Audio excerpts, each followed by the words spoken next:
Yes. कल हम लोगों ने एलिप्स देखा था। एलिप्स हमारे पास क्या होता है? एलिप्स हमारे पास एक ऐसे पॉइंट का लोकस होता है जो इस तरीके से मूव करता है 2D में, जिसकी एक फिक्स लाइन से, सॉरी, एक फिक्स पॉइंट से डिस्टेंस और एक फिक्स लाइन से परपेंडिकुलर डिस्टेंस, इसका जो रेशो होगा वो एक से कम रहेगा। तो अगर ये एस है और ये परपेंडिकुलर आपने एम डाला है, ये एस एम है, और ये पॉइंट, सॉरी, ये आपका पॉइंट पी है और ये पॉइंट आपका एस है, तो P S upon P M यह आपका इक्वल टू ई होता है, और ये ई आपका लेसर देन 1 होता है। ई आपका 0 से लेकर के 1 के बीच में कोई क्वांटिटी होगी, इसी को इसेंट्रिसिटी बोला जाता है। और जब इस लाइन को हमने L x plus M Y plus N कुछ करके एज्यूम कर, वो अभी आगे आएगा, ठीक है ना। तो ये लाइन जो होगी, चलिए, है ना, और इस आ जाएगा इसका 2 डिग्री इक्वेशन।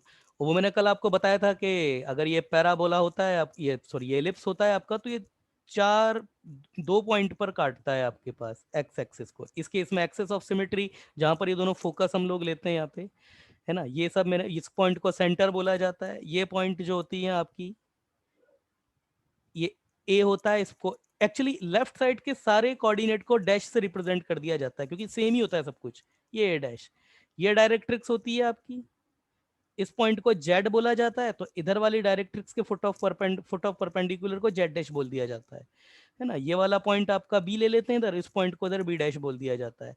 तो आप मुझे जरा बता सकते हैं कि ये सेंटर से इस पॉइंट के बीच की डिस्टेंस कितनी थी, सेंटर से इस पॉइंट की डिस्टेंस कितनी थी, और सेंटर से जेड की डिस्टेंस कितनी थी? ये सारी डिस्टेंस कल हमने कवर करी थी, तो रिप्लाई कीजिए, क्या थी, बताइए, बोलो। सबके माइक ऑन है आपके, आप रिप्लाई कर सकते हो। माइक है आपके चालू है? मैं दोबारा, यस, माइक ऑन है आपके, बताइए क्या डिस्टेंसेस हैं? यस की A, 0। किसकी? यस। एस, एस का, यस, सी और एस के बीच की जो डिस्टेंस है वो ए ई कॉमा जीरो, ए ई होती है। डिस्टेंस पे मैंने कोऑर्डिनेट नहीं पूछे, मैंने डिस्टेंस पूछी थी, तो यस, ए ई होती है आपकी, है ना, ये डिस्टेंस, ठीक है। सी से ए की डिस्टेंस क्या होती है? ए। सी से ए की डिस्टेंस ए होती है, बिल्कुल। सी और सी से लेकर के ए के बीच की डिस्टेंस है वो ए होती है। सी जेड डिस्टेंस कितनी होती है? सी जेड, बच्चे का ए message, upon e. A upon ही होती है, बिल्कुल, ए अपॉन ही होती है। सिमिलरली इधर भी आपके पास में डिस्टेंस, ये सारी डिस्टेंसेस ये होती है। तो अगर मैं इसको, ये सेंटर जो होता है, इसको अगर मैं ओरिजिन डिक्लेयर कर दूं, तो ये सारी जो कोऑर्डिनेट्स हैं मेरे पास इस डिस्टेंस की तरफ से, ये एस, अगर इसको मैं एस बोलता हूं और इसको मैं ए बोलता हूँ, अब ये डिस्टेंस मुझे, ये ओरिजिन है और ये डिस्टेंस ए है, तो ये ए ई कॉमा जीरो हो जाएगा, ये मेरे पास ए कॉमा जीरो हो जाएगा, और ये फुट ऑफ डायरेक्ट्रिक्स, ये वाला पॉइंट मेरे पास जेड, ये डिस्टेंस मेरे, ये वाला कोऑर्डिनेट मेरे पास ए अपॉन ई कॉमा जीरो, ये हो जाएगा, ठीक है ना। सिमिलरली इधर भी हो जाएंगे एस डैश, ये मेरे पास कितना हो जाएगा, ए ई कॉमा जीरो। ये मेरे पास अगर यहाँ पर ए डैश है, इसके कोऑर्डिनेट, ये सॉरी, ये माइनस ए कॉमा जीरो, ये माइनस ए कॉमा जीरो, और ये फुट ऑफ डायरेक्ट्रिक्स, ये मेरे पास हो जाएगा Z dash minus a upon ई। इसका बिल्कुल फेयर डायग्राम था, वो कल हम लोगों ने देखा था, ठीक है ना। इसके अलावा एक लोकस और आया था, एक डेफिनेशन और आई थी आपके पास इलिप्स की, एक डेफिनेशन और आई थी इलिप्स के बारे में, एक और मैंने डेफिनेशन लिखी थी। वो डेफिनेशन क्या थी? यस, बताइए, वो डेफिनेशन क्या थी? क्या डेफिनेशन थी वो इलिप्स की? कोई बता सकता है क्या डेफिनेशन थी वो? जैसे अगर पॉइंट पी यहां पर है और ये, इसको मैं एस डैश बोलता हूं और ये मेरे पास एस होती है, तो कल हमने कुछ, हम्म सर, हम्म पीएस डैश और पीएस की सम इक्वल कांस्टेंट होती है ना? कांस्टेंट होती है, और वो कांस्टेंट भी कुछ भी नहीं होता है, एक खास नंबर होता है, 2A होता है। 2a होता है। P S plus P S dash, ये आपका 2a होता है, और 2a एक्चुअली होता क्या है आपका? लेंथ ऑफ मेजर एक्सेस, ये लेंथ ऑफ मेजर एक्सेस होता है भाई, ठीक है।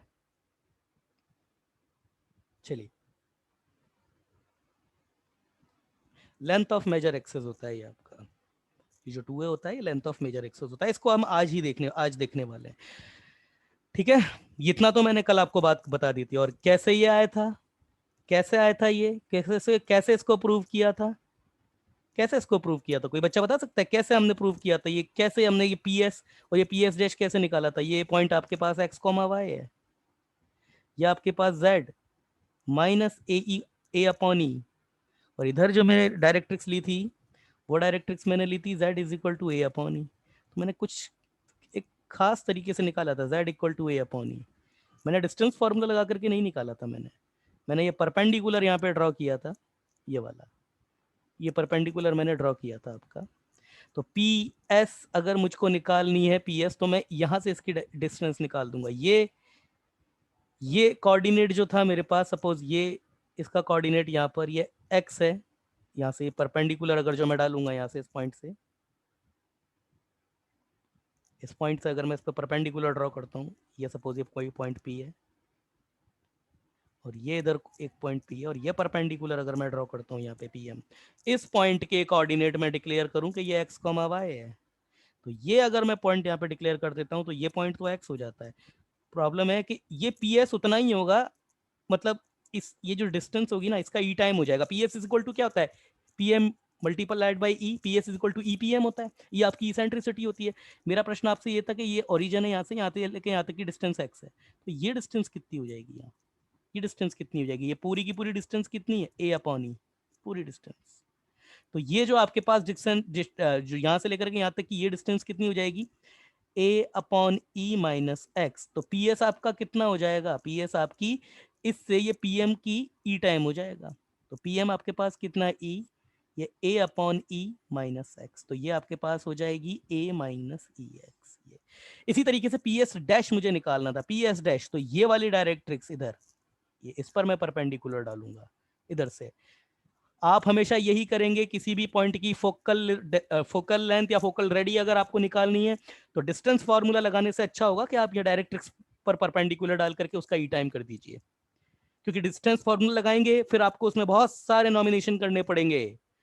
आपको इसकी जो इक्वेशन होगी X square upon A square plus Y square upon B square equal to 1, उसको यूज करना पड़ेगा, क्योंकि एक्स को मावा उसको भी सेटिस्फाइड करेंगे ये एम। तो ये डिस्टेंस आपके, ये डिस्टेंस यहाँ से लेकर यहाँ तक की एक्स है, और ये डिस्टेंस आपके पास कंप्लीटली ए अपॉन ई है। तो पी एस डैश यहाँ से लेकर के ये पी एम डैश आपके पास कितना होगा? ये ई पी एम डैश होगा। ई आपके पास ये ए अपॉन ई प्लस एक्स हो जाएगा, और इसको जैसे ही ऐड करेंगे तो पी एस डैश आपके पास कितना आ जाएगा? ये आपके पास आ जाएगा ए प्लस ई एक्स, और यहाँ से इन दोनों को ऐड करने पर इसका डेरिवेशन हमारे पास क्लियर हुआ था कि ये 2a आ जाता था। ये था हमारे पास। ये कांस्टेंट होता है विग्नेश, यहाँ तक तो ठीक है, बट ये कांस्टेंट भी आपका कितना होता है? कुछ भी कांस्टेंट नहीं चलेगा, ये कांस्टेंट आपका 2a होना चाहिए। तो ये अभी आगे आगे अभी तो मैं बोल रहा हूँ 2a, आगे और ज्यादा, और आगे इसमें भी आगे जाएंगे अभी हम, वो धीरे धीरे धीरे सब आता जाएगा। सारी चीज अभी बता देंगे ना तो फिर क्या है ना, कंफ्यूजन क्रिएट होने लग जाता है फिर कि सर कल तो आपने कांस्टेंट कहा था, कल मैंने कांस्टेंट कहा था, पर मैंने ब्रैकेट में ये भी लिखा था कि कांस्टेंट प्लस ये होना चाहिए 2a। कुछ भी कांस्टेंट नहीं चलेगा, 2a होना चाहिए, या फिर यूं कहे कि 2a तो होना ही चाहिए। आगे मतलब धीरे धीरे क्लियर हो जाएगा सब चीजें आपको। ठीक है, तो चलिए नाउ स्टैंडर्ड नहीं sorry general general form of ellipse. Mic बंद करो बेटा, जो भी है ये कौन है बच्चा? अमूल्या, अमूल्या बहुत लेट आई हो आप क्लास में। Let l x plus M Y plus n equal to 0 be the directrix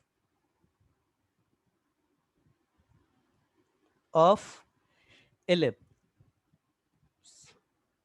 and focus से S a comma h comma k, इसको हम एच कॉमा की ले रहे हैं। Then equation of ellipse, equation of ellipse क्या हो जाएगी? ये है आपके पास l x plus M y n equal to 0, ये है आपके पास एस, ये है एच कॉमा के, और ये पॉइंट पी आपका सपोज लाई करता है एलिप्स पर। तो इसकी इक्वेशन क्या हो जाएगी? ये परपेंडिकुलर डिस्टेंस, ये परपेंडिकुलर डालेंगे आप यहाँ पे, और ये आपकी डिस्टेंस फार्मूला से ये डिस्टेंस निकालेंगे। तो अगर ये परपेंडिकुलर जो आपने डाला है, परपेंडिकुलर अगर आपका m है, तो सिंपल सा है, P S is equal to E time of P M हो जाएगा। अब पी एस कितना होगा और पी एम कितना होगा? पी एम क्या होगा? पी एस तो पता ही है बच्चों को, पी एस तो सबको ही पता है क्या होगा, एक्स माइनस एच इसका स्क्वायर प्लस वाई माइनस के इसका स्क्वायर और ये अपॉन में रूट ई। पीएम कितना होगा? पीएम कितना होगा? कैसे निकाले पीएम? ये डिस्टेंस कैसे निकालें? बोलो, कैसे निकालें? लाइन की इक्वेशन है आपके पास, ये परपेंडिकुलर लेंथ कैसे निकालेंगे? ये कैसे निकालेंगे बताइए?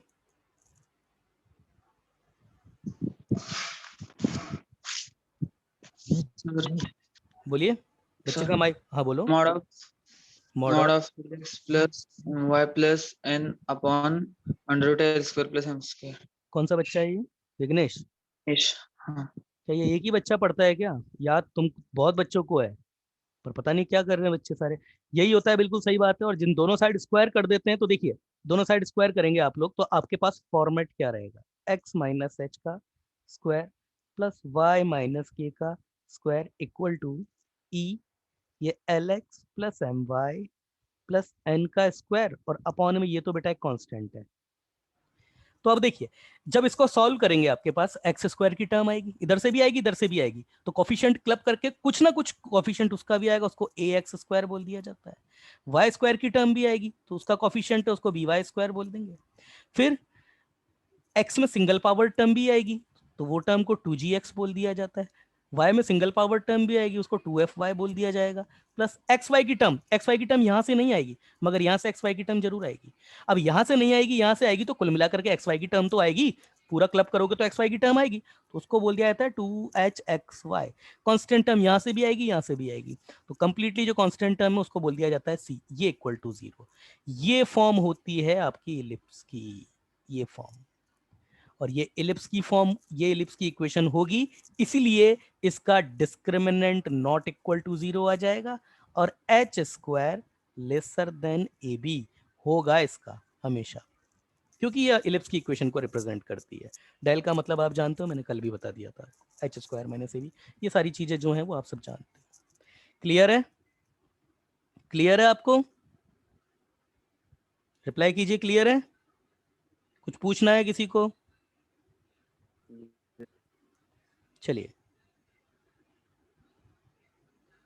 चलिए, यस।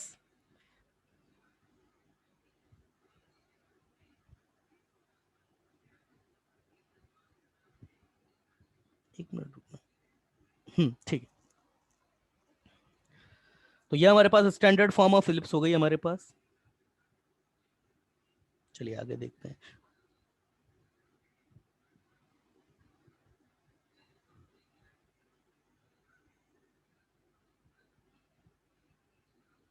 कुछ क्वेश्चंस देख लेते हैं इसके ऊपर, एक मिनट रुकिएगा, मैं कुछ क्वेश्चंस निकाल लेता हूँ, अच्छे अच्छे क्वेश्चंस इसके ऊपर बेस्ड। चलिए, तो अच्छा, एक बार और मैं कुछ इससे जुड़ी हुई कुछ टर्मिनोलॉजीज हैं, कुछ टर्मिनोलॉजीज हैं वो मैं थोड़ा यहाँ पे लिख देता हूँ इनको।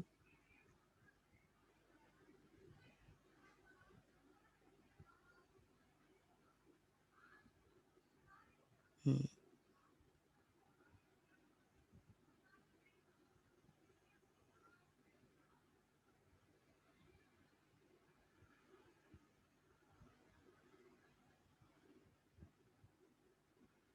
चलिए,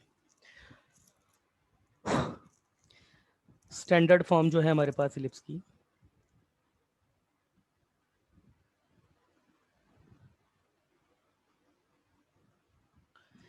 x square upon A square plus Y square upon B square equal to one. ठीक है ना, ये वाली स्टैंडर्ड फॉर्म है हमारे पास। यहां पर अगर हम बोलते हैं that A is greater than B, मतलब ए का जो डिनोमिनेटर है ये वाला ए, ये बड़ा है, तो ये वाला जो आपका एलिप्स बनेगा ये हॉरिजेंटल एलिप्स हो जाएगा, मतलब एक्स एक्सिस के अबाउट सिमेट्रिक। मतलब इस केस में आपकी axis of symmetry x axis होगी आपकी, ये वाली, ये। ठीक है ना, और ये जो वर्टिकल एक्सिस होगी ये आपकी वाई एक्सिस हो जाएगी, है ना। ये वाली है। और देखिए यहाँ पर अगर आप y इक्वल टू 0 रख देंगे तो आपके पास x is equal to plus minus a आएगा। तो ये वाला कोऑर्डिनेट आपका a कॉमा 0 और ये वाला कोऑर्डिनेट आपका माइनस a कॉमा 0। सिमिलरली ये वाला पॉइंट जो आपका 0 कॉमा b और ये वाला पॉइंट आपका 0 कॉमा माइनस बी, इस पॉइंट को b बोला जाता है, कैपिटल B, इसको b डैश, इसको कैपिटल A, इसको कैपिटल A डैश। ये आपकी फोकस होती है S डैश जो कि आपके पास माइनस ए ई कॉमा 0, इधर आपका ये फोकस होता है, इधर S, ये ए ई कॉमा 0 होता है। बाकी इधर आपकी दोनों डायरेक्ट्रिक्स तो होती हैं, यहाँ पे इधर ये आपकी दोनों डायरेक्ट्रिक्स होती हैं, इधर ये इधर ये डायरेक्ट्रिक्स होती है, ठीक है ना, ये डायरेक्ट्रिक्स होती है। ये फुट ऑफ परपेंडिकुलर आपके जे, और ये आपके पास में इसका कोऑर्डिनेट इसके होते हैं ए अपॉन ई कॉमा 0। तो इसकी जो इक्वेशन होती है z is equal to x is equal to a upon e, x is equal to a upon e, a upon e. Similarly इसकी x is equal to minus a upon e, और ये जो foot of directrix होते हैं Z अपनी minus a upon E comma 0। यहाँ पर देखिए, क्योंकि अब आप बताइए यहाँ पर एक्सेस कौन सी बड़ी है, एक्स एक्सेस बड़ी है, तो इस केस में आपका जो मेजर एक्सेस होती है, मेजर एक्सेस, वो आपकी होती है एक्स एक्सेस, और लेंथ ऑफ मेजर एक्सेस आपकी कितनी होती है, length of major axis 2a, 2a, length of major axis आपकी होती है 2a। ये पॉइंट ए जो होता है इसको वर्टेक्स बोला जाता है, वर्टेक्स, जहां पर कॉनिक आपका एक्सिस ऑफ सिमेट्री को इंटरसेक्ट करता है। ध्यान दीजिएगा, जहां पर कॉनिक आपका एक्सिस ऑफ सिमेट्री को इंटरसेक्ट करता है उसको बोला जाता है वर्टेक्स। तो यहां पर आपके पास a and a dash are vertex of ellipse, ये वर्टेक्स हैं आपके एलिप्स के, a and a dash, a and a dash are vertex of ellipse, ठीक है। Similarly S and S dash are foci, foci, इसको फोकाई भी बोलते हैं कई जगह, foci double I of ellipse, ठीक है, फोसीज। और यहां पे आपके पास z and z dash are foot of directrix, foot of directrix, ठीक है ना। इस केस में आपका a is greater then b है, तो यहां आपकी इसेंट्रिसिटी आपकी क्या हो जाती है, अंडर रूट 1 माइनस क्या होती है, ए स्क्वायर अपॉन बी स्क्वायर या बी स्क्वायर अपॉन ए स्क्वायर, क्या होगी, ए स्क्वायर अपॉन बी स्क्वायर या बी स्क्वायर अपॉन ए स्क्वायर।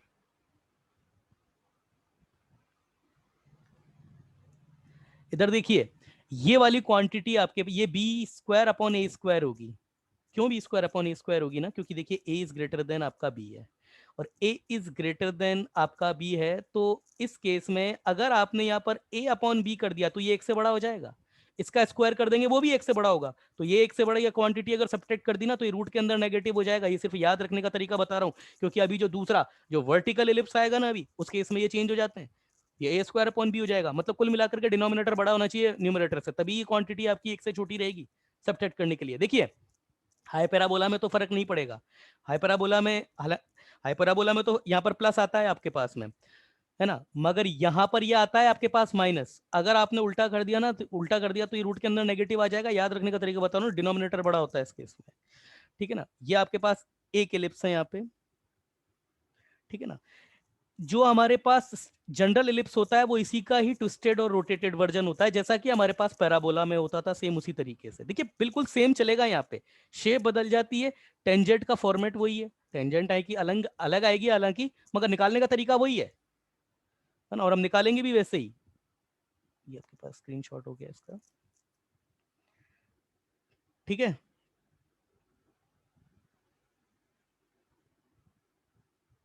चलिए और भी बहुत सारी चीजें इसमें बताने के लिए, चलिए इस केस में equation of directrix, equation of directrix x is equal to plus minus a upon e, ये हो जाएगी x is equal to plus minus a upon e. Equation of major axis क्या हो जाएगी? इक्वेशन ऑफ मेजर एक्सिस क्या हो जाएगी? y equal to 0 x axis है। इक्वेशन ऑफ माइनर एक्सिस क्या होगा? x इक्वल टू 0, खुद y एक्सिस हमारे पास, ये तो x एक्सिस है, ये y एक्सिस होगी। माइनर एक्सिस, ये वाली एक्सिस माइनर एक्सिस होती है। माइनर एक्सिस ये मेजर एक्सिस होती है। जिसका इंटरसेक्शन बड़ा है उसको मेजर एक्सिस बोल देते हैं, जिसका इंटरसेक्शन छोटा है उसको माइनर एक्सिस बोल देते हैं। ठीक है ना? आप मुझे बता सकते हैं लेंथ ऑफ लेटस रेक्टम क्या होगा? पहले तो लेटस रेक्टम क्या होगा? पहले तो लेटस रेक्टम क्या होगा? ये लेटस रेक्टम, लेटस रेक्टम क्या होगा? पहले तो लेटस रेक्टम क्या होगा ये बताइए। लेंथ ऑफ लेटस रेक्टम तो फिर है बाद में। लेटस रेक्टम क्या होगा? क्या होता है लेटस रेक्टम? सर फोकस से पास होने वाला और एक्सिस को परपेंडिकुलर ना। यही होता है, फोकस से पास होने वाला एंड एक्सिस के परपेंडिकुलर जो भी लाइन होगी वही होती है आपके पास लेटस रेक्टम। देखिए इस पॉइंट को एल और इस पॉइंट को एल डैश बोल दिया जाता है। हालांकि दोनों में वो सेम ही होगी, एल एल डैश इसके लिए भी बराबर ही होगी, है ना? तो इसकी लेंथ तो चलो अभी बाद में देखेंगे। इक्वेशन ऑफ लेटस रेक्टम पहले तो कितनी होती है, एक है ना लेटस रेक्टम। इक्वेशन क्या होगी इसकी? x इज इक्वल टू कितना होगा? Plus minus a E, focus से पास होती है। ये इक्वेशन ऑफ लेटस रेक्टम है। और लेंथ ऑफ लेटस रेक्टम की अगर आप बात करें तो लेंथ ऑफ लेटस रेक्टम निकालने का तरीका क्या है? बिल्कुल सिंपल है। एक्स कोऑर्डिनेट पता है, वाई कोऑर्डिनेट निकालना है। तो कितना आएगा आपके पास में? आपके पास ये है, मैं यहां निकाल रहा हूं आपके पास में, X square plus Y square, X square upon A square, sorry Y square upon B square equal to 1। X coordinate आपके पास कितना है? Put x equal to A E रख दो या माइनस ए ई रख दो, y कोऑर्डिनेट अपने आप आ जाएगा। तो ए ई रख रहा हूं मैं यहाँ पे x इक्वल टू, तो जैसे ही मैं ए ई रखता हूं तो मेरे पास देखिए क्या हो जाएगा, a square e square upon A square plus Y square upon B square equal to 1। तो यहाँ से मेरे पास वाई स्क्वायर कितना आ जाएगा? देखिए ये यहाँ पे जाएगा 1 माइनस ई स्क्वायर, ये जाएगा, और ये अपॉन बी स्क्वायर, तो ये बी स्क्वायर इधर चला जाएगा इसके मल्टीपल में, और ये y आपके पास कितना आ जाएगा? b under root 1 minus e square. ये अब होने को लेंथ ऑफ लेटस रेक्टम इसको बोला जा सकता है, कोई समस्या नहीं है। लेंथ ऑफ लेटस रेक्टम ये है, मगर इसको और भी थोड़ा सा मॉडिफाइड कर दिया जाता है अभी।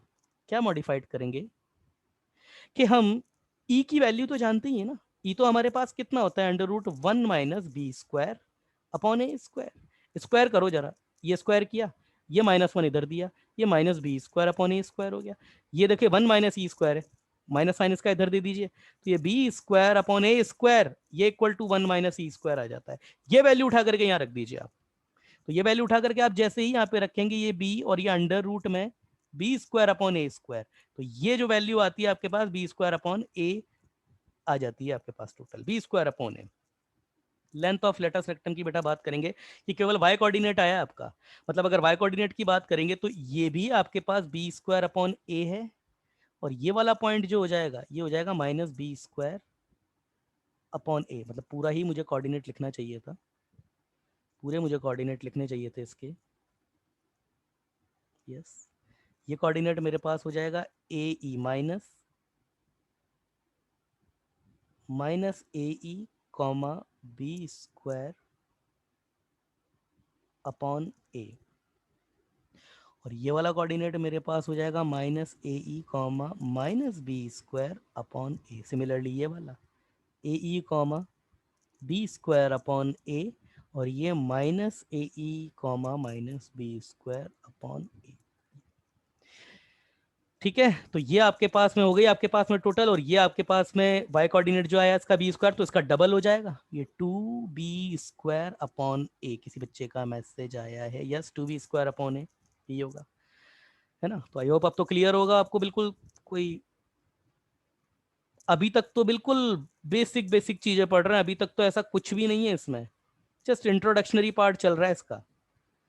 प्रॉब्लम तो तब स्टार्ट होती है जब कॉर्ड, टेंजेंट और नॉर्मल आकर के इंटरफेयर करने लग जाते हैं। आप इतने भी खुद भी समझते हैं, क्योंकि देखिए है क्या ना, सर ने मुझे बताया था कि आपके बोर्ड के लेक्चर जो हैं वो होंगे नहीं, तो आपका जो बेस होता है वो भी हमको ही प्रिपेयर करके देना है आपको।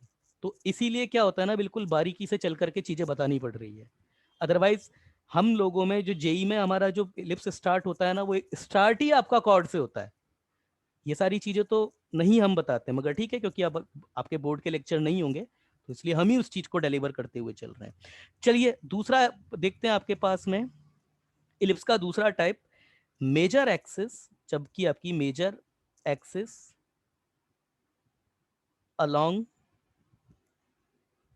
वाई एक्सिस, जबकि आपकी मेजर एक्सिस जो होगी वाई एक्सिस के अलोंग हो जाएगी। इसी को आपका बोलते हैं vertical ellipse. Ellipse, vertical ellipse.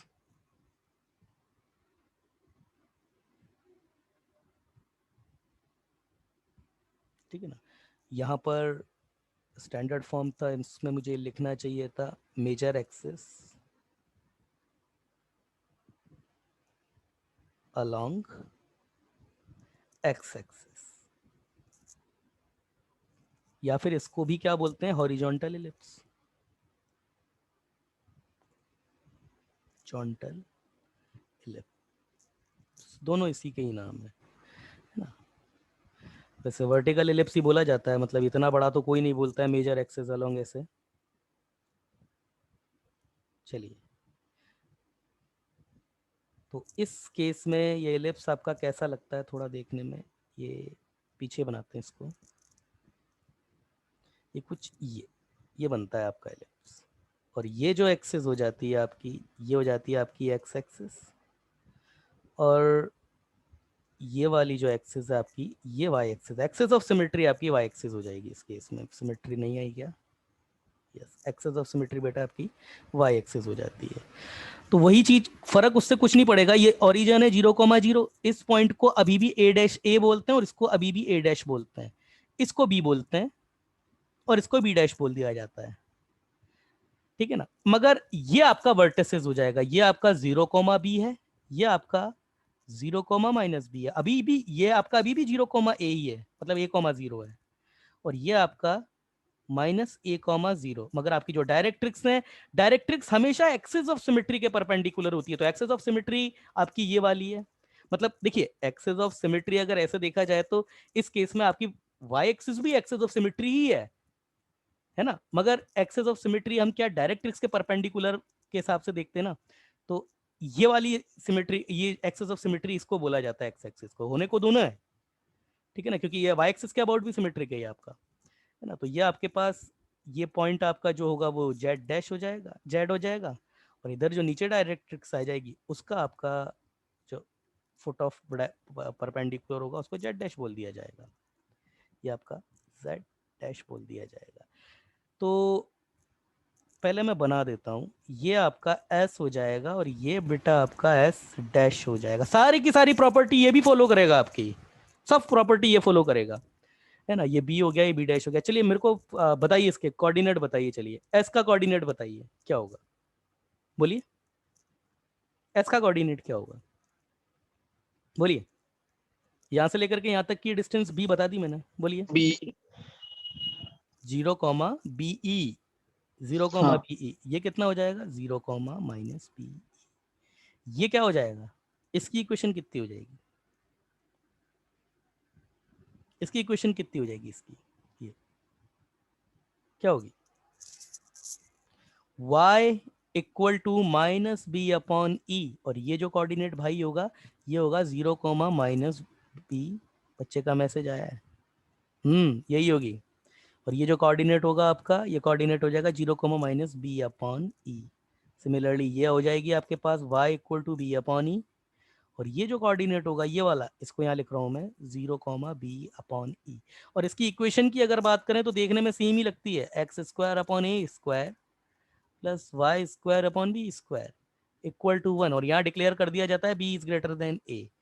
अब इसमें होता क्या है ना, इसेंट्रिसिटी चेंज हो जाएगी आपकी, 1 माइनस, मैंने कहा था डिनोमिनेटर हमेशा जो होगा वो न्यूमरेटर से बड़ा होगा। तो इस केस में डिनोमिनेटर आपका क्या हो जाएगा, खुद b हो जाएगा। ये आपकी इसेंट्रिसिटी हो जाती है। ठीक है, तो यहाँ पर जो जो इसके फीचर्स हैं वो सब लिख लेते हैं यहाँ पे आपके पास में, जो जो इसके फीचर्स हैं। मेजर एक्सिस कितनी होगी? मेजर एक्सिस क्या होगी? मेजर एक्सिस, मेजर एक्सिस आपकी वाई एक्सिस होगी, x equal to 0। Length of major axis कितनी होगी? यहीं लिख देता हूं मैं 2b। माइनर एक्सिस क्या हो जाएगी आपकी? माइनर एक्सिस, माइनर एक्सिस आपकी हो जाएगी एक्स एक्सिस, बोले तो y इक्वल टू 0, और इसकी लेंथ कितनी होगी? 2a। यहाँ पर भी लिख ही देते हैं, माइनर एक्सिस की लेंथ ये आपकी 2b, और ये मेजर एक्सिस की लेंथ आपकी ये 2a। ठीक है, चलिए।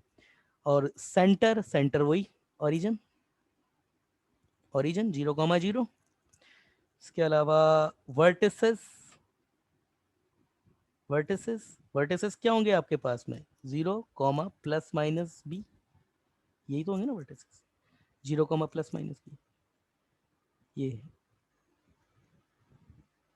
ये आपके पास 0, b, और ये 0, माइनस b, तो ये हो गए आपके वर्टिसेस। अगला फोसीज या फोकाई कितनी होगी आपके पास में? 0, प्लस माइनस बी ई, ये हो जाएगी। Equation of directrix, of directrix, equation of directrix y equal to plus और minus b upon E.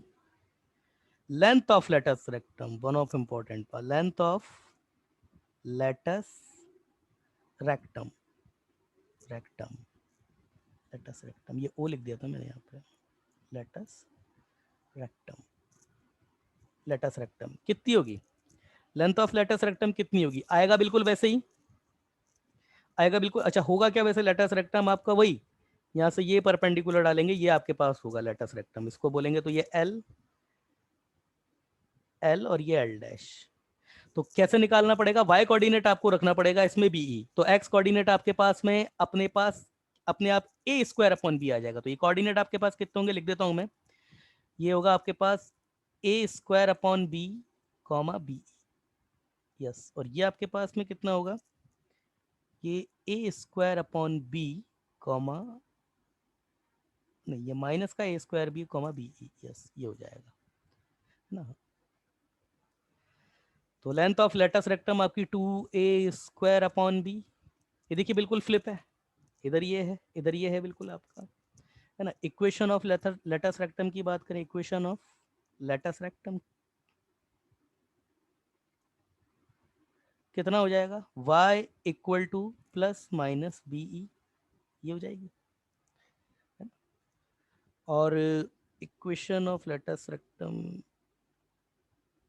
Extremities of latus rectum, ये सब तो बस, बाकी तो सब कर लोगे आप, अब आराम से कर ही लोगे अब तो,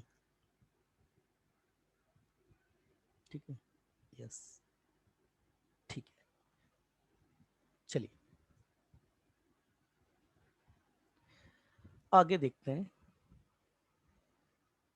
ये भी हो गया, ये भी हो गया। चलिए नाउ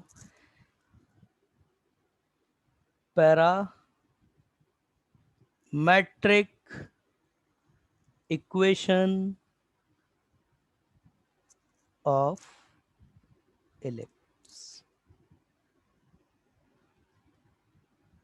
हम स्टैंडर्ड फॉर्म लेंगे बेटा इसकी पहले। लेट एलिप्स जो है हमारे पास x square upon A square plus Y square upon B square equal to 1। अब चाहे ए बड़ा हो या बी बड़ा हो, उससे फर्क नहीं पड़ेगा, चाहे ए बड़ा हो या बी बड़ा हो, कोई फर्क नहीं पड़ता उस चीज से, ठीक है। तो ए बड़ा हो या बी बड़ा हो, उससे कोई फर्क नहीं पड़ेगा। चलिए, हाँ, तो अब आप बताइए यहाँ पर मैं ऐसा क्या रखूं एक्स को, मतलब देखिए एक्स और वाई को आपको अलग से किसी तीसरे वेरिएबल में जो है वो रिप्रेजेंट करना पड़ेगा। देखिए कैसे निकाला जाता है, पहले तो ये देख लीजिए, एक एग्जाम्पल लेकर के बताना पड़ेगा, इसलिए मैं एक्स एक्सेस वाला ले रहा हूँ, ये वाला एग्जाम्पल, क्योंकि अगर आपको मुझे सिखाना है तो मुझे बताना तो पड़ेगा आपको कैसे निकला ना। देखिए, पता है वैसे किसी को क्या होता है? भाई इतने बच्चे हैं यहाँ पे, तो सेल्फ स्टडी भी करते ही हैं, कुछ कोई तो देख के आया ही होगा। होता क्या है, बता तो मैं रही हूँ, ये आपका ओरिजिन होता है, ये आपका ए डैश, ये ए होता है आपका, ठीक है, ये आपका एस डैश, ये आपका एस होता है, सारी चीज़ें आपको पता ही है, ये आपकी वाई एक्सिस है और ये आपकी एक्स एक्सिस है। तो देखिए ये पॉइंट पी लिया मैंने, ठीक है, ये पॉइंट पी लिया। अब कैसे इसको,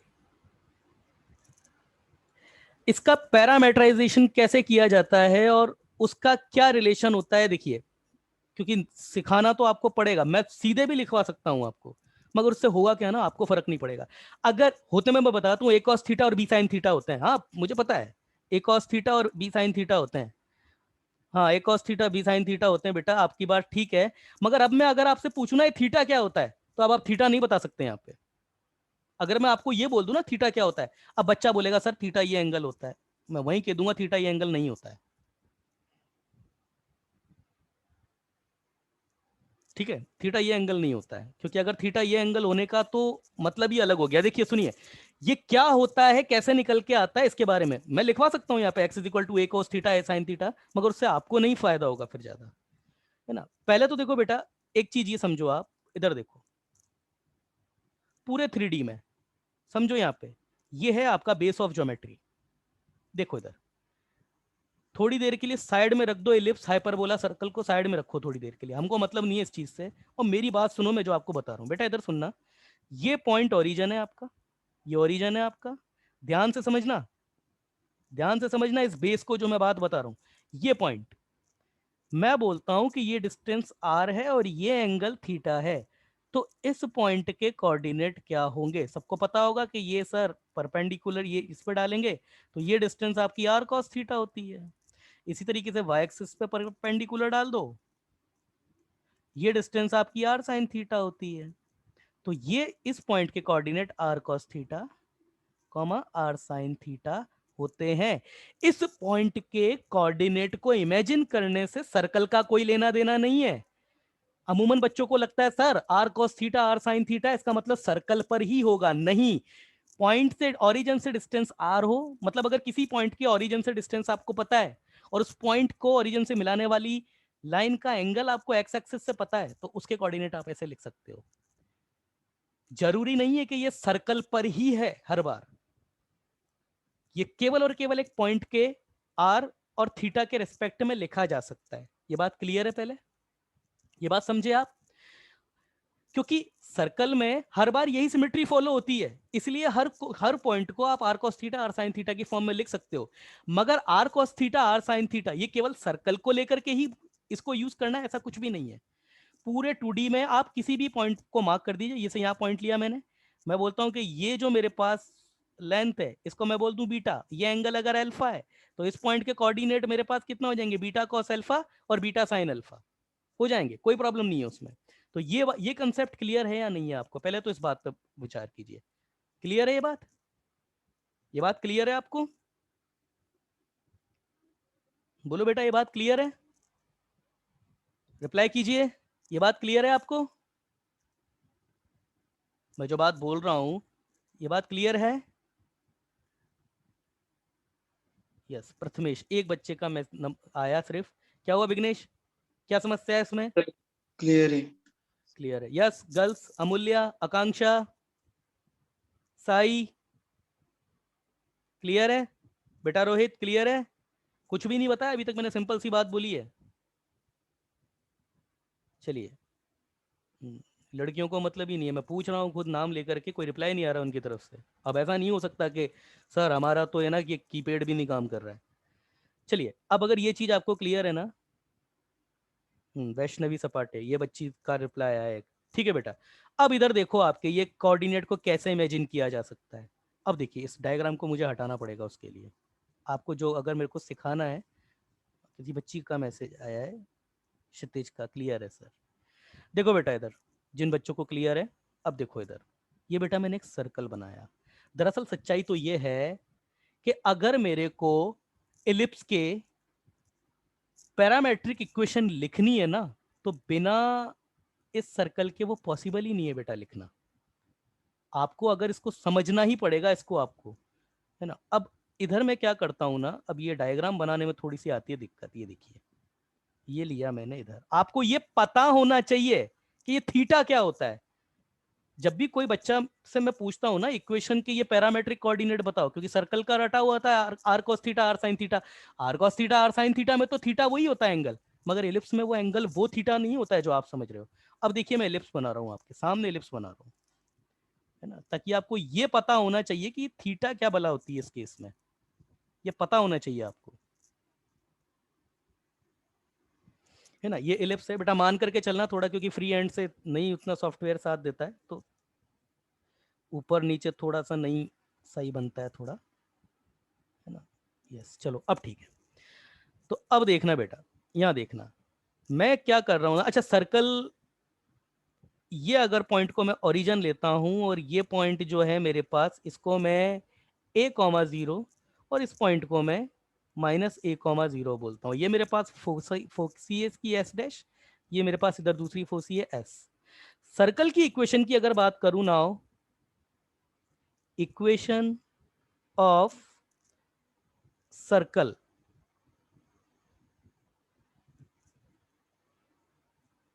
इज x² + y² = a² हो जाएगी। यहां तक तो समस्या नहीं होगी किसी भी बच्चे को, यही तो होगी। ये पॉइंट आपका 0, a और ये 0, -a। अब बेटा बात सुनना कि वो जो थीटा a cos थीटा और b sin थीटा, जो हम थीटा देखते हैं ना, वो थीटा क्या होता है, आप समझो इस बात को। देखो बेटा रोहित, ये मैंने यहां पर लाइन खींची और मैं बोलता हूं बेटा ये एंगल है थीटा। तो तुम मुझे बता सकते हो क्या, अगर ये पॉइंट मेरे पास P है तो इस पॉइंट के कोऑर्डिनेट बताओ बेटा क्या होंगे, बोलो।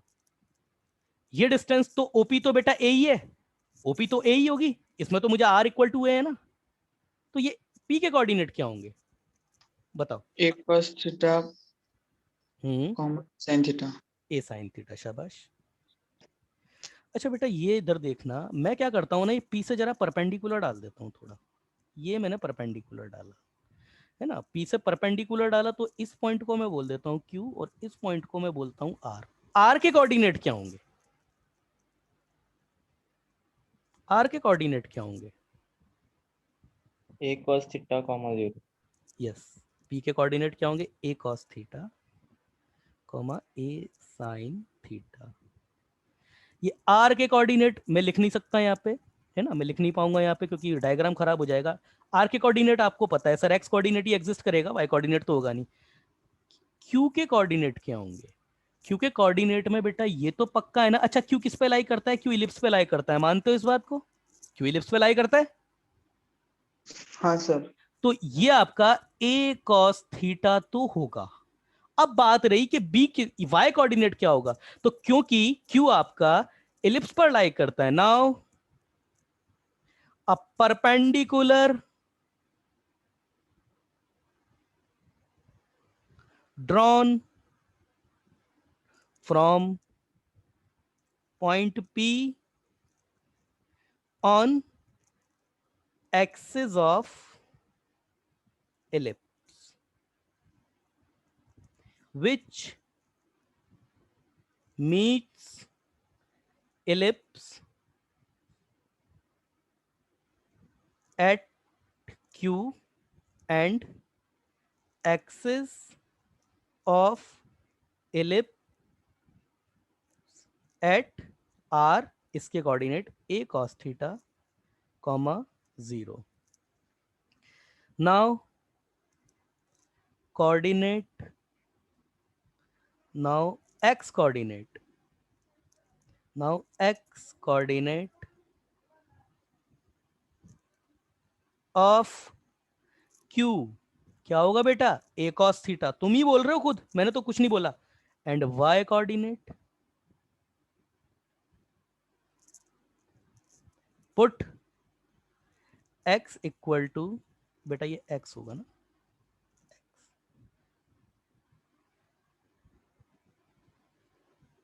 ऑफ q, चलिए q, A cos theta in x² upon A² plus y² upon B² equal to 1, और जैसे ही तुम ये पुट करते हो, देखो इधर ये यहाँ पर रखा मैंने, a square cos square theta upon A square plus Y square upon B square equal to 1। तो यहां से तुम्हारे पास कितना आएगा, वाई स्क्वायर इक्वल टू क्या आएगा तुम्हारे पास, b square sine square theta, और y इक्वल टू कितना आ गया, plus minus b sine theta, मतलब ये कोऑर्डिनेट आपका है बी साइन थीटा। और बेटा ये जो दूसरा पॉइंट आपके पास सिमिलरली यहां पर बनेगा ना, जिसको क्यू डैश बोल सकते हैं, ये है a cos theta comma b sine theta. समझ में आई बात, समझ में आई बात, रिप्लाई करो, माइक सबके चालू हैं, समझ में आई बात? हाँ सर। यस रोहित, अमूल्य, यस सर। वैष्णवी, बेटा समझ में आई बात?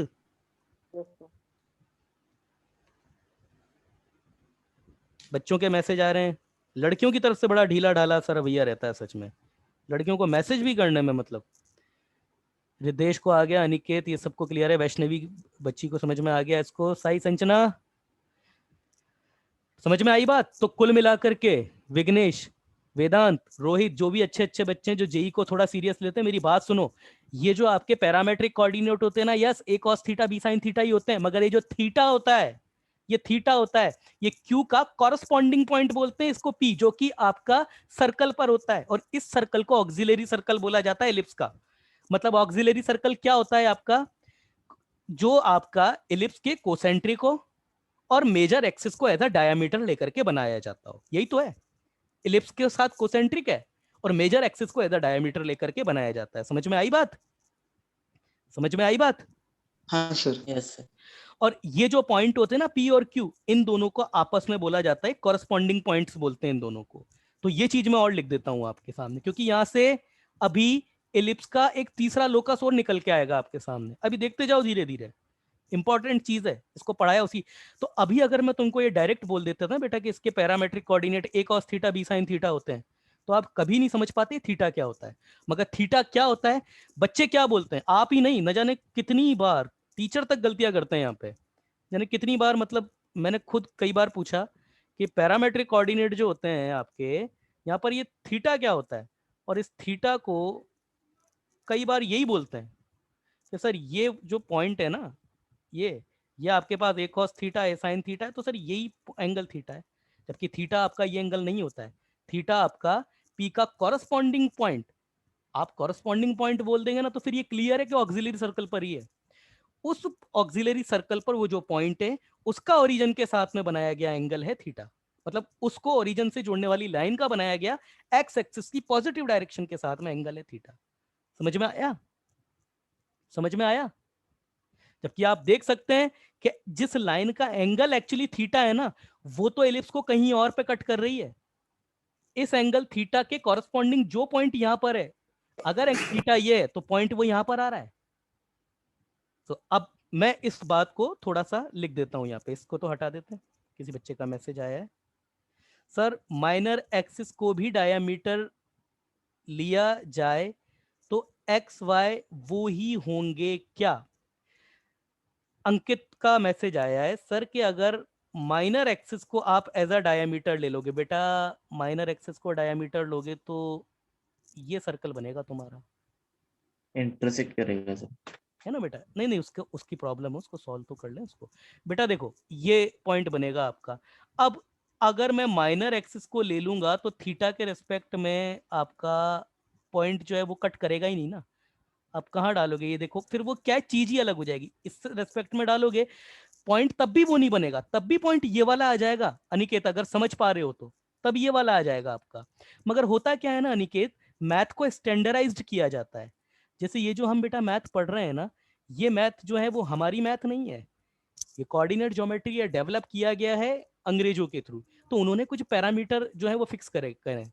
मैं ऐसा नहीं कह रहा हूं कि अगर आप माइनर एक्सिस को जो है डायमीटर लेकर के काउंट करेंगे तब भी एक अलग कैलकुलेशन हो जाएगी, मगर फिर वो कैलकुलेशन बिल्कुल अलग होगी, पॉइंट जो होंगे वो दूसरे भी आएंगे, है ना, और उसका मैथमेटिक प्रोसीजर अलग हो जाएगा। मगर पूरी दुनिया को अगर जैसे होता है ना कि अगर मैं एक क्वेश्चन दूं, मैं किसी इंटरनेशनल प्लेटफॉर्म पे अगर एक क्वेश्चन को रख रहा हूं और अगर उससे मैं सारे बच्चों, अगर मैं उसका सॉल्यूशन पूछूंगा, आंसर सब बच्चों का सेम होना चाहिए ना।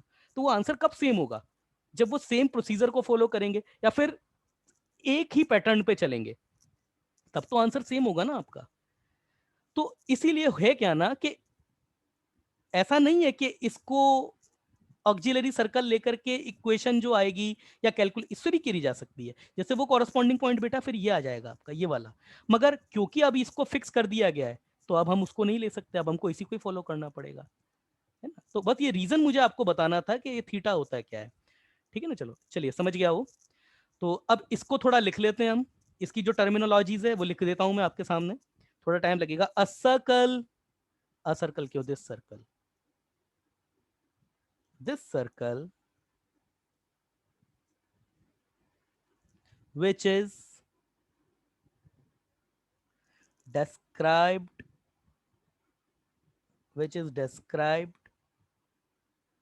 on major axis of ellipse as a diameter as a diameter and concentric with ellipse called auxiliary circle. इसको बेटा ऑक्सिलरी सर्कल बोलते हैं, auxiliary circle. And point P lies on AC, short में AC बोलते हैं इसको। And point Q lies on ellipse called corresponding point,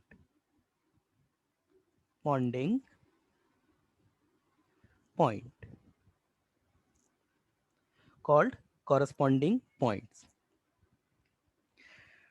ठीक है। And the angle theta is called, क्या बोलते हैं इसको, इसेंट्रिक एंगल। ये होता है हमारे पास थीटा, जो ए कॉस थीटा और बी साइन थीटा में जो थीटा होता है ना, इसको इसेंट्रिक एंगल बोलते हैं। मैंने अलग से हाईलाइट कर दिया है इसको, ठीक है ना, इसको इसेंट्रिक एंगल बोला जाता है। ठीक है। And coordinate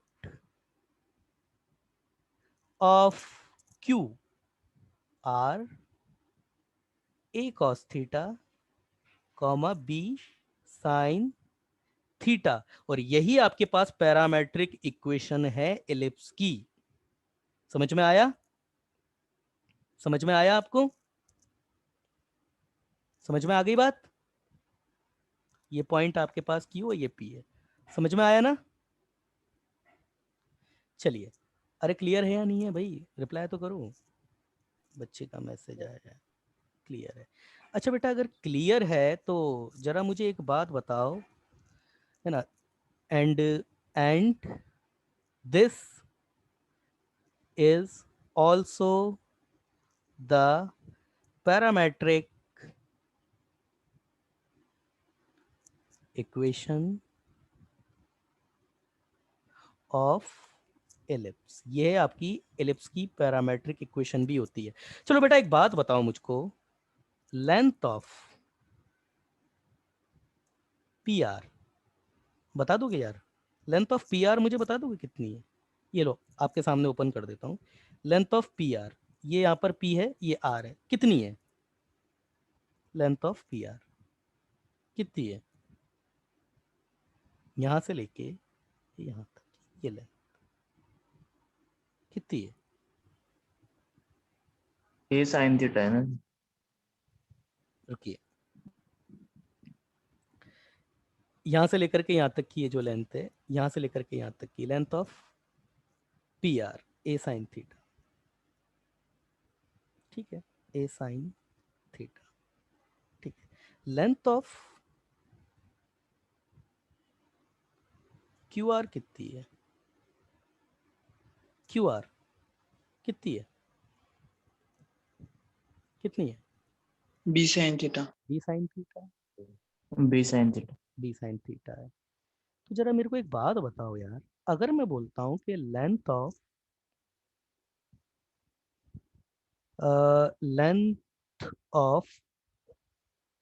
Q R upon length of P R, ये तो फिर मेरे हिसाब से बी अपॉन ए आ गई। ये तो बी अपॉन ए आ गई ना? हाँ सर. तो यस सर। ये तो फिक्स हो गई। ये तो फिक्स हो गई। और जब भी इस तरीके से, अब आप बेटा इधर ध्यान दो ना, अगर पी एक वेरिएबल पॉइंट है, जैसे जैसे थीटा तुम घुमाते जाओ पी अलग अलग आता जाएगा, और जैसे जैसे पी आएगा क्यू कॉरस्पॉन्डिंग पॉइंट है। जो अगर पी चेंज हुआ, जैसे अगर पी यहाँ हुआ तो क्यू यहाँ हो जाएगा, पी यहाँ हुआ तो क्यू यहाँ हो जाएगा।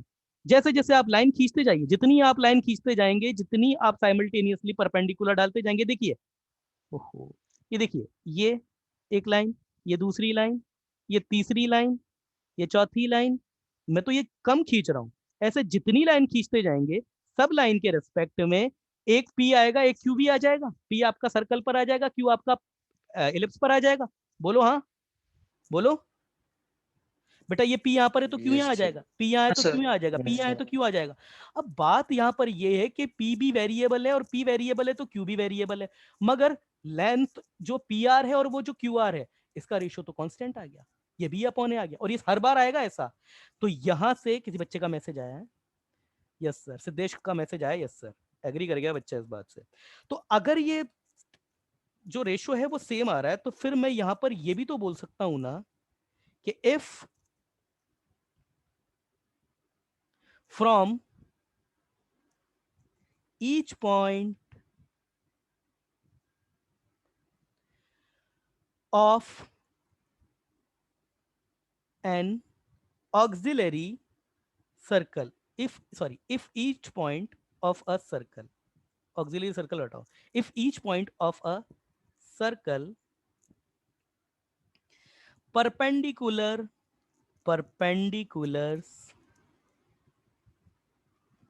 are drawn to its diameter,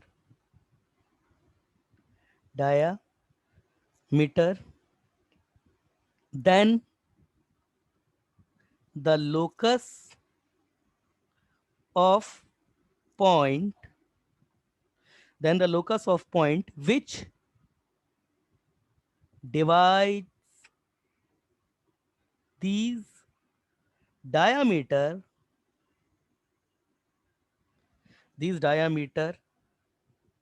in a given ratio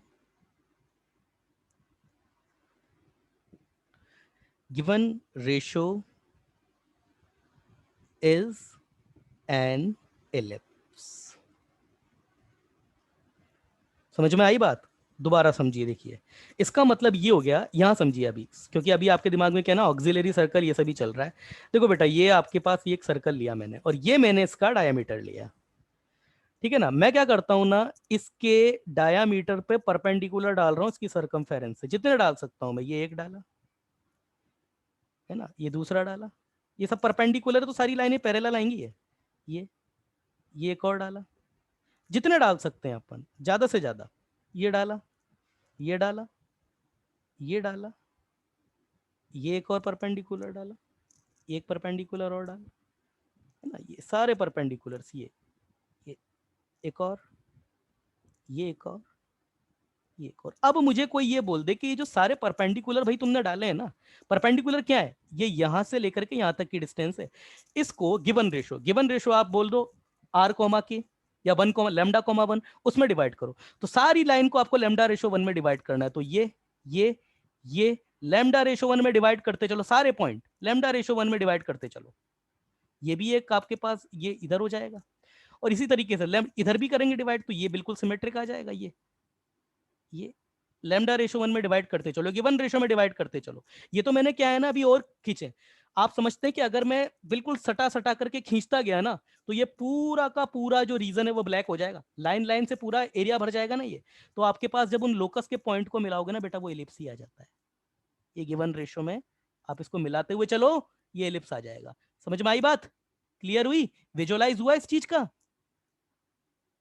visualise हुआ इस चीज को? यही तो है इस बात का मतलब। आप खुद देखो ना, ये क्या किया मैंने, ये परपेंडिकुलर डाला मैंने यहाँ पे, और परपेंडिकुलर मेरे पास ये जब जैसे ही मैंने ये क्यू मैंने दिखाया, तो क्यू का मेरे पास पी आर की लेंथ मैंने काउंट करी, क्यू आर की लेंथ भी मैंने काउंट करी, तो ये P R upon Q R मेरे पास फिक्स आ गया ना, बी अपॉन ए आ गया मेरे पास फिक्स। अब बी, बी आपका क्या होगा, कोई कांस्टेंट है। ए क्या होगा, ए भी कोई कांस्टेंट है। अरे ए को मैं जैसे जैसे बदलता जाऊंगा, बी को मैं, देखिए अगर मैं बोलता हूं ए मेरे पास 2 है और मेरे पास बी में बोल देता हूं मैं बी मेरे पास 1 है, तो कोई ना कोई पैराबोला तो होगा, इस तरह कोई ना कोई इलिप्स तो होगा मेरे पास 2 मेजर एक्सिस 4 का और 1 का। जैसे अगर मैं बोलता हूं ये मेरे पास 0.5 है और ये मेरे पास मैं बोलता हूँ 0.05 है, तो ये कोई ना कोई इलिप्स तो होगा। तो ए अगर मेरे पास बड़ा है बी से, ए तो ऑब्वियसली बड़ा ही होगा मेरे पास में, तो मेरे पास कोई ना कोई तो इलिप्स आएगा। अब आप कहेंगे सर ऐसा भी तो हो सकता है बी आपका बड़ा हो जाए, ए बड़ा, ए छोटा हो जाए, तो भी क्या प्रॉब्लम है उससे? तो आपका पास जो इलिप्स होगा वो ये वर्टिकल केस बन जाएगा। अरे इसका भी तो ऑक्सिलरी सर्कल होगा, तो ये वाला केस बन जाएगा आपका। अगर a is greater then b है तो ये वाला केस, ये वाला इलिप्स आ जाएगा। b इज ग्रेटर देन 1 है तो ये वाला इलिप्स आ जाएगा। क्या फर्क पड़ेगा उस चीज से? समझ रहे हो ना इस बात को? तो अगर आपके पास किसी भी सर्कल की सरकमफेरेंस से उसके फिक्स डायमीटर पर अगर आप परपेंडिकुलर ड्रॉ करते हो और उस सारे परपेंडिकुलर को गिवन रेशो में अगर आप इंटरसेक्ट करते हुए चलते हो, तो वो जो पॉइंट जो होगा उसको मिलाते हुए अगर आप एक शेप को ड्रॉ करोगे तो वो एक इलिप्स आ जाएगा, तो अगर रेशो फिक्स है तो। समझ में आई ये बात? ये बात क्लियर हुई आपको? इस चीज का विजुअलाइज होना जरूरी है। मैंने पूरी कोशिश करी है इस चीज को विजुअलाइज करने से। सिद्धेश, आविष्कार, अंकित, क्षितिज, रिधेश और भी सारी बच्ची, क्या नाम है उस बच्ची का, सपाटे सपाटे करके, उस बच्ची को समझ में आया? अमूल्य, क्लियर है? रिप्लाई करो बेटा, क्लियर है? विघ्नेश, वेदांत, क्लियर है सर। क्लियर है बेटा, कोई झूठ मत बोलना, क्लियर है तो ही बोलना। Got it. क्षितिज का आ गया। सुशांत, प्रथमेश को समझ में आ गया। सुशांत क्लियर है? वासिफ, वासिफ क्लियर है? आज अच्छा, अच्छी चीज है, देखिए अगर समझ में आता है तो अच्छी बात है, अदरवाइज वीडियो की लिंक अभी आ जाएगी थोड़ी देर में, देखिए इस चीज को विजुअलाइज करके देखिए। आप एक खुद एक लेकर के इस तरीके से सर्कल लेकर के करके उसको गिवन रेशियो में आप खुद सोचिए ना, जैसे जैसे इसको मूव कराएंगे, क्योंकि आपके सामने देखिए पी पॉइंट एक वेरिएबल है, पी वेरिएबल है तो क्यू भी वेरिएबल है, मगर P R upon Q R इसका रेशियो हर बार फिक्स आ रहा है। इसका मतलब ये जो सारे परपेंडिकुलर हैं इनको फिक्स रेशियो में अगर डिवाइड करते हुए हम पॉइंट को जो है अगर पॉइंट करना शुरू कर दें और उन सारे पॉइंट को मिलाने पर जो हमको शेप मिलेगा ना वो इलिप्स बनता है। अगर आपका ए ग्रेटर देन बी है तो ये शेप आ जाएगा, बी ग्रेटर देन ए है तो आपके पास ये वाला शेप आ जाएगा। अरे भाई बी ग्रेटर देन ए है तो ऊपर वाली साइज बड़ी हो जाएगी, नीचे वाली साइज छोटी हो जाएगी, तो एलिप्स आपका इस तरीके से आ जाएगा। क्योंकि इसी केस में डायमीटर को आप मिलाना शुरू करेंगे, इधर देखो ना बेटा, ये वाला मैंने जो बनाया, अगर मैं इसका अगर नीचे वाली, अभी देखिए ये वाली साइड छोटी है, ये वाली साइड बड़ी है, ये वाली बड़ी कर दूंगा, ये छोटी कर दूंगा, तो यही चीज आपके पास ये आ जाएगी ना। क्या प्रॉब्लम हो जाएगी उससे? ये वाला एलिप्स आ जाएगा आपके पास में, तब ऐसा कुछ करके ये एलिप्स आ जाएगा आपका। उससे फर्क क्या, ये वाला सॉरी, आई एम सॉरी, ये वाला क्या, ये एलिप्स आ जाएगा आपका, इस तरीके से आ जाएगा एलिप्स, ये एलिप्स आ जाएगा आपका। उससे क्या फर्क पड़ेगा? ये एलिप्स आ जाएगा, तब सारे परपेंडिकुलर जो है वो इधर होंगे और आपको जो जो आपके परपेंडिकुलर है वो ऐसे हो जाएंगे सारे के सारे, तब ये एलिप्स आ जाएगा आपका। कोई फर्क नहीं पड़ने वाला उससे। क्लियर है ना? क्लियर है ना? हाँ सर। चलिए बेटा ठीक है, क्लियर है तो ठीक है, आज का टाइम अपना जो है वो कंप्लीट है। अब अगर किसी को कुछ क्वेश्चंस में डाउट है तो वो क्वेश्चन ले लेते हैं हम। मैं इस स्क्रीनशॉट को सेव कर लेता हूँ, इसको सेव कर लेता हूँ, ये भी सेव किया ही है।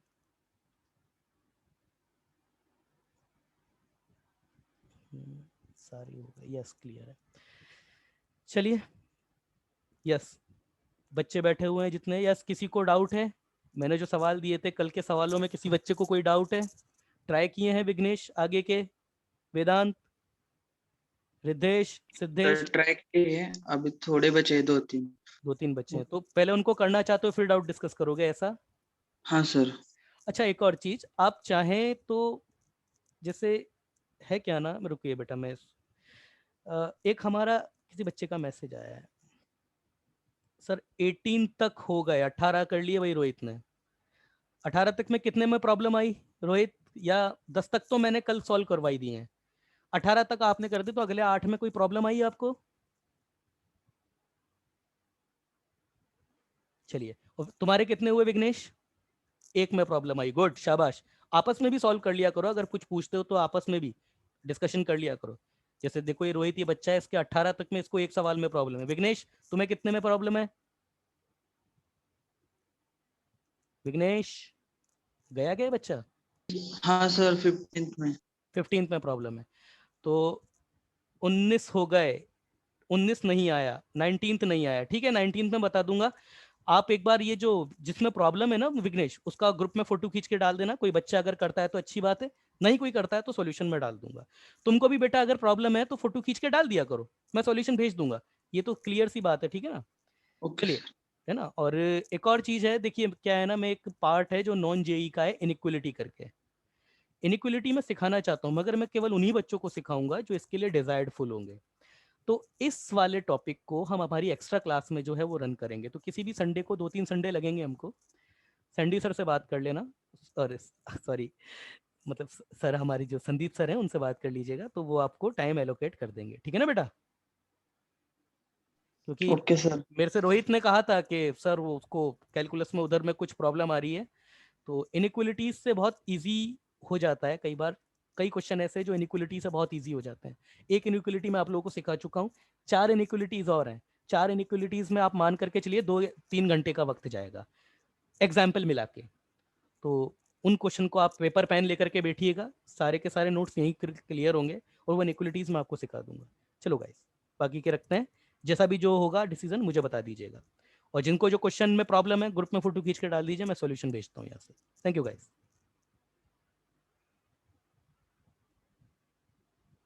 Thank you, have a good day you too dear. Okay.